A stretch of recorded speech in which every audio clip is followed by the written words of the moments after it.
खड़े हो गए नामदेव जी, बोले ऐसे खड़े हो जाओ हमारी तरह, हो गए खड़े। अब ठाकुर जी उनका श्रृंगार कर रहे हैं, अपनी जैसी पगड़ी पहनाई, अपने जैसे वस्त्र पहनाए, अपने जैसे पूरे हाथ पाम कर दिए। नामदेव अब हम जा रहे हैं तुम्हारे घर प्रसाद पाने, 2-4 घंटा में मंगला आरती होगी, खड़े रहना यहीं पे। और सुनो 2-4 बातों का ध्यान रखना। क्या? ये सुबह सुबह पुजारी आकर के तुमको ठंडे ठंडे पानी से नवाएंगे, ठिठर मत जाना। अंदर से ठंडी लगे तो भी रोक लेना। नामदेव जी बोले वो कैसे रोकूंगा? बोले हम नहीं रोक रहे इतने साल से, रोज रोज हमको भी नवा देते हैं सुबह 4 बजे, हम भी तो अपनी कंपन होता रोकते हैं उसको। और सुनो फिर दूध से नवाएंगे तुमको, उसके बाद शहद डालेंगे तुम्हारे ऊपर। और फिर कभी पंढरपुर जाओ तो हमारे कहने से वहां की काकड़ा आरती, तो काकड़ा आरती में क्या करते हैं, दूध से जल से सबसे स्नान करने के बाद फिर ठाकुर जी को मुंह पे मक्खन लगा देते हैं, इतना सारा मक्खन मुंह पे।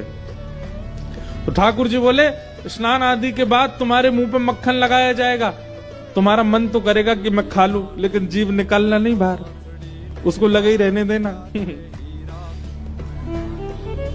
नामदेव जी बोले फिर तुम्हारा श्रृंगार होगा। और श्रृंगार के बाद पंढरपुर में हर दर्शनार्थी को अधिकार है कि भीतर मंदिर में जाके ठाकुर जी के चरण छू सकता है, अपना सर वहां रख सकता है, सबको छूने का अधिकार है।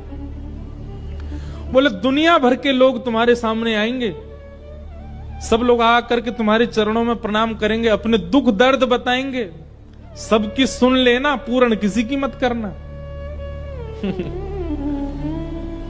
तुमको दया भी आएगी, कोई रोता हुआ भी आएगा, कोई बहुत ज्यादा विचलित भी आएगा।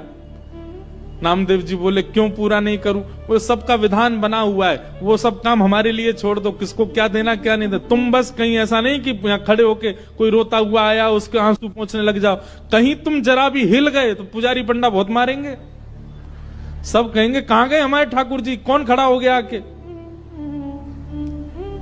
नामदेव जी बोले जो आ गया, बढ़िया निमंत्रण दिया।